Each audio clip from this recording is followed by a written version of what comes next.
Hey guys, and welcome back to another game. And as I promised, I'm going to be posting more frequently, so we're already on round two. So hope you guys are doing well. And yeah, so this is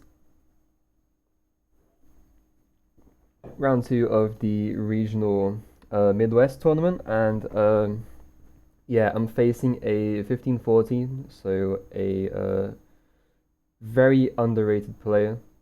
And I've never played this guy before in my life. I've never met him, and this is our first time facing off. So the game starts off with knight f3, d5, g3. I go for my normal setup, and c5, bishop g2. I'm gonna try and castle quickly.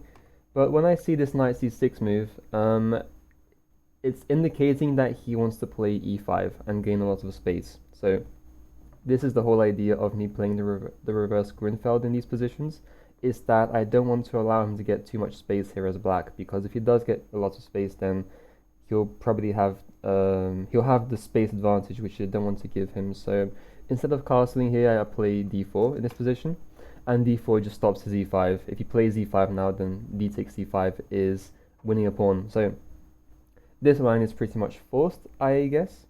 There's c takes d4, knight takes d4, and the best continuation for black is to go ahead with their plan and play e5 and gain their central space. But the difference is that in these Grunfeld positions, it's really going to be a lot of pressure on the side that has the bigger center, because all of my pieces are going to be actively hitting the center. And if you think about it, the Grunfeld is already a good opening for black. It equalizes, and if you play this with white, you're basically up a tempo, so it's even stronger. This is the reason why I played this line here. And now c4, exclam. You don't want to castle, you want to play c4 straight away and target the center. And the bishop e6 is the main line. I'm not sure if I should have played queen a4 here, or if I play knight c3 here. I guess it is queen a4 the line. Let me just check. If I'm not mistaken, it is queen a4. Yeah, so I should have played queen a4 here. And the idea of queen a4 is basically I'm forcing him to play queen d7. So something like this would happen. We'd have queen a4, queen d7, knight c3, and then after rook c1, it gets really difficult for him to defend, sorry, rook c8, it gets really difficult for him to defend the center. Something like, can I take? Not sure. Let me throw in the engine again, just to be certain. Yeah, c takes is already +1 basically. So yeah, takes, king takes, and then just knight takes, and that wins the pawn. So you can't play in this way. First of all, you'd have to play. Wait, how does this line go? There's something weird here. Queen a4, queen d7, knight c3. Okay, yeah, now knight f6. So this is the mistake here. So knight f6, and this would be more or less the position. I think I'd castle here, play something like castles, rook c8 now, then take, take. Again, king takes is the move you have to play, because otherwise the pawn drops. And now this is going to be a very simple rook d1, and it looks unsalvageable. And basically the pawn is kind of unsalvageable. You can't even play this move here, because it's funny, white isn't even forced to move the knight. You can just keep it here. Like, nope. Yeah, e3, and the king can't really, and this pawn can't really capture because the king is in the same line. So something like this could happen, and it would be really good for white here. So this is what I should have aimed for. Unfortunately, this is the second time I mess up this reverse Grunfeld line, but nowadays I've got it all figured out. But yeah, this was kind of a slip up as well. I should have played, what was it? Queen a4 before knight c3, but I go knight c3, and bishop b4 here by him. And again, I should have played just castles and allow him to take into me, and that would be okay. I play takes first, which is still plus 0.9 more or less. If I were to play castle, it would be plus 1.3. So yeah, a bit. It's kind of significant. So c takes d5, bishop takes intermediate move, b takes, and here he takes with the c pawn, trying to maintain the center. And now is a really instructive point here, guys, where you see that both sides aren't castled, but it's way easier for white to castle. And if you follow chess principles, what are the three chess principles of the opening? It is dominate the center, castle, and develop your minor pieces, bishops and knights. So we're kind of doing that, and one thing I can do is develop in a way which it actually stops him from doing the same. So the move here I play, which is now actually the top engine move, engine is saying, is bishop a3. And the idea of bishop a3 is that now his king can never castle. His king can never walk to the castle short because my bishop stops it. It's in the way here. So this is the idea of bishop a3.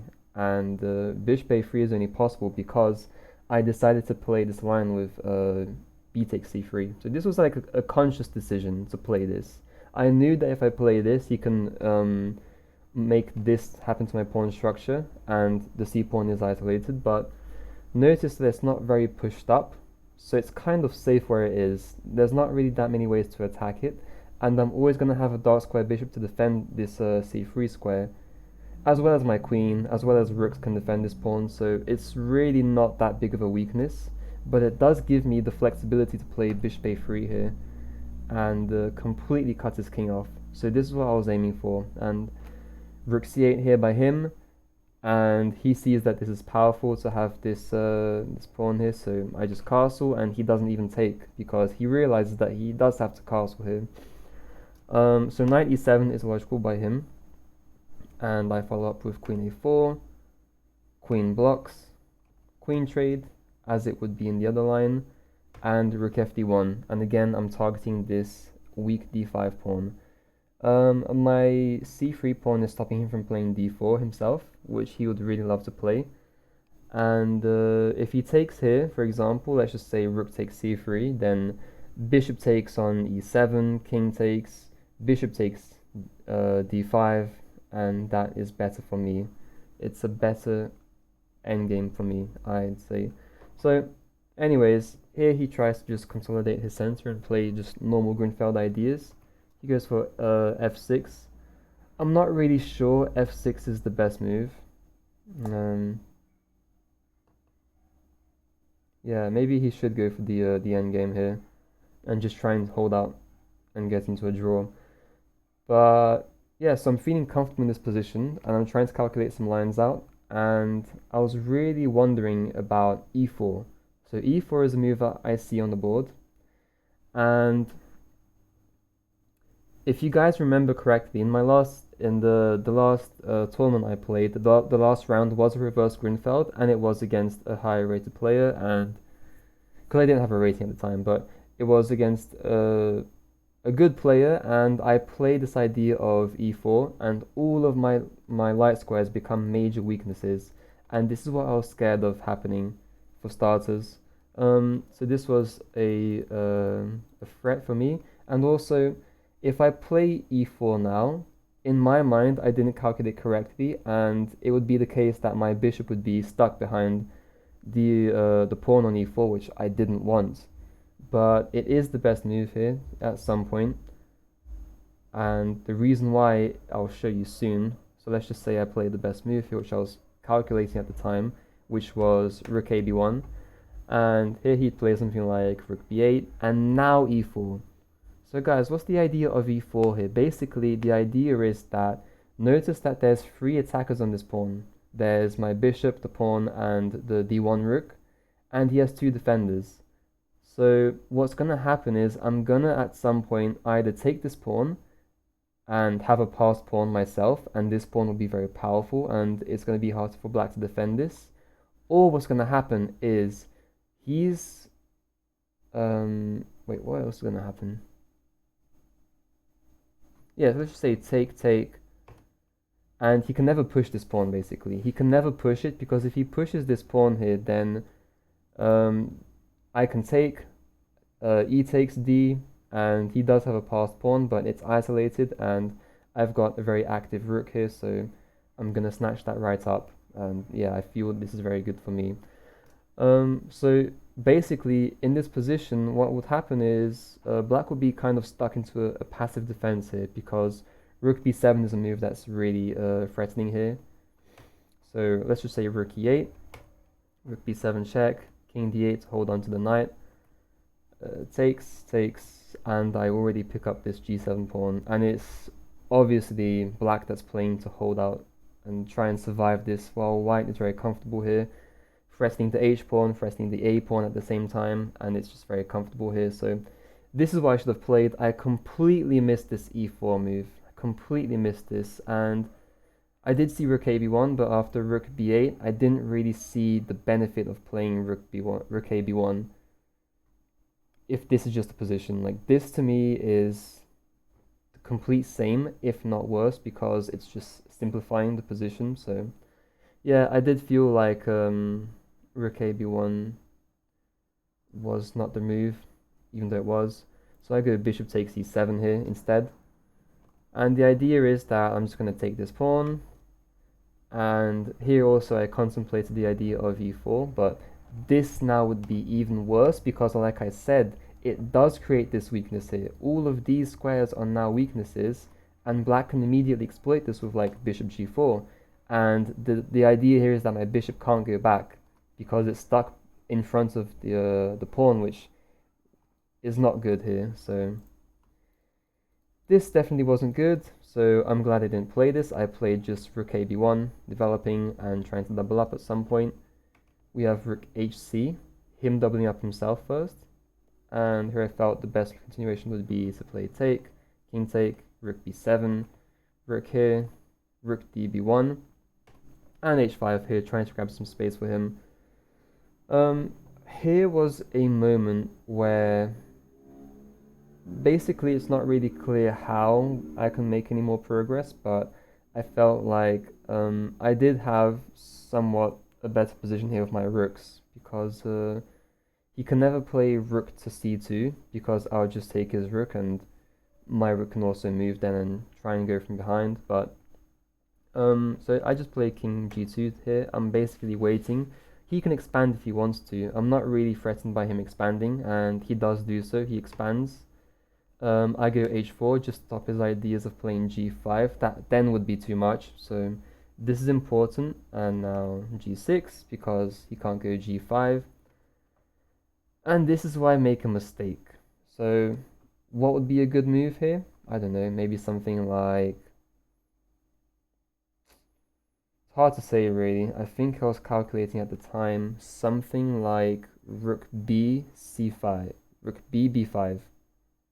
No, rook 1 b5. And if he tries to go something like rook to c2, then I play rook takes. He plays rook takes, and I have rook a5, which is very strong. And that would be a pleasant position, although I played this mistake here. It's not really a mistake, it's more like a dubious move, but in my mind, it's a very bad move, because I completely overlooked this move he has now. Rook takes. And after rook takes, he does the same thing to me and goes rook a3. And he's already threatening to play rook takes a2, so now I'm stuck to a passive defense. And you never want to be stuck in these passive positions here.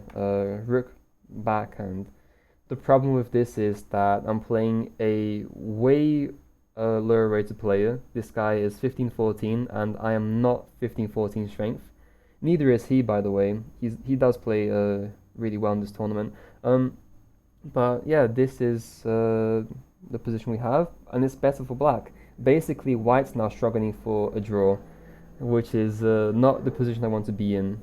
So f4 expanding, and now we've made a contact point here. So these pawns are now staring at each other, and I can take if I want to. Technically speaking, it would be better to play g takes f4 here, because when you're in these endgames and you want to just play for a draw, the best thing to do is just trade off as many pawns as you can. You want to trade pawns, not pieces, right? So if this were a king and pawn endgame, this would be much easier to mess up here as white and maybe easier to win as black. So I want to keep my rooks on the board and I want to just trade pawns off. So I could play in this way, g takes, and after e takes goes something like rook c2, a5, rook c5, allowing him to take this because now I'd play king f3, a4, that's fine, I can play rook a5, and once I get behind this pawn then I will manage to pick it up. Rook d6, I can even take here now, take, rook takes a4, takes, king g3, back, and now it's basically, I'm a pawn down, but I can always play for the draw here. Yeah, so this would be, it would be, how can I phrase this? Okay, I saw this by the way, and I didn't like it. I didn't like it because in my mind, there's still a chance I mess this up. And basically I want to play in a way where there's no chance of me messing this up. For example, after rook c1, it's not really clear how white can play here because I can't really play rook a6 anymore because that would trade off into a endgame where I have less pawns. Actually, let's calculate. So rook a6, check, rook c6, rook takes c6, king g4, sorry, king g3, king d5, king f4. Yeah, and it's too much complication actually. It's not necessary to go this complicated. What I play here instead of takes is rook c2. And the idea of rook c2 is I now have a fortress because if you look at the position, the only way he can win this is if he gets this passed pawn here and he manages to promote. That's basically it.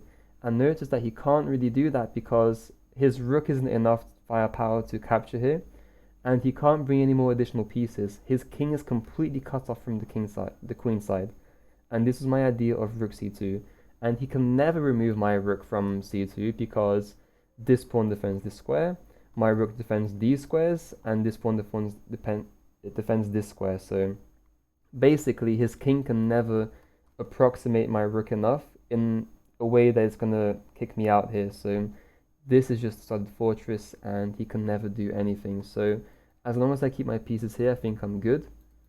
It was also risky. I did have to calculate because I could get into very nasty zugzwang and be forced to move my rook off, and he gets in that way, but it worked out well. So king d5, rook d2 check, king e4, rook back to c2 as necessary, king f5, he's just trying to make moves here, and he could play also something like takes, then I play f3 check, which is necessary, king e3, king takes.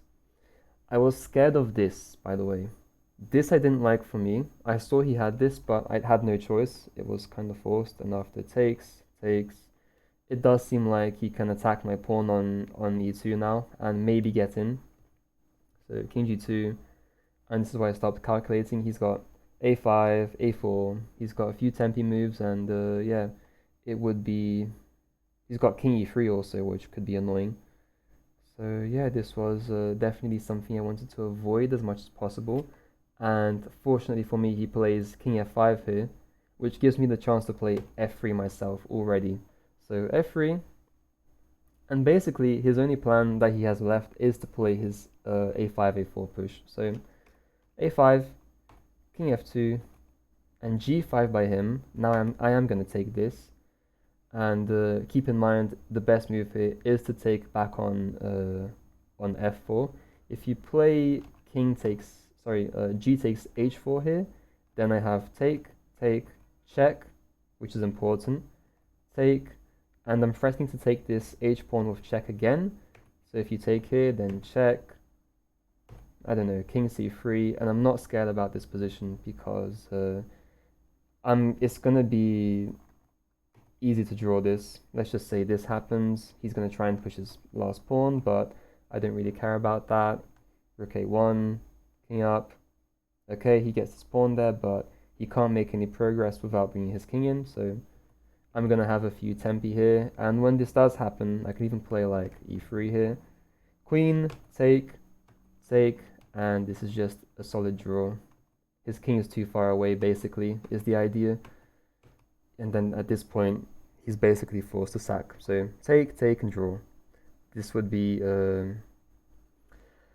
I didn't want to draw. I didn't want to be in a position where I can only play for a draw or a loss. But hey, it happens, and that's why I say that in this position, rook 1b2 was such a mistake, even though it's just in precision. It's because I throw away all winning chances, basically, against the 1500, which I don't want to be doing here, since I'm forming my rating and trying to get to National Master. So, yeah, fortunately he plays this move, king takes, and it's not that close to a draw anymore. At least it holds some ideas here for me. It's not just a dead draw here that's forced. So take, take, my king can walk up a bit. E4 is very drawish in my opinion. I have to go check. King g6. Rook back to c2 to defend the pawn. And basically I'm just waiting here. I do have to just wait here. Trade another pawn. And here after h4, this is just a dead draw. No way, no how. I have to take this pawn, and he can take here now. And basically we're going to trade a pawns, and it's a draw. So this is how the game ends. Again, always important, guys, to place a rook behind the pawn.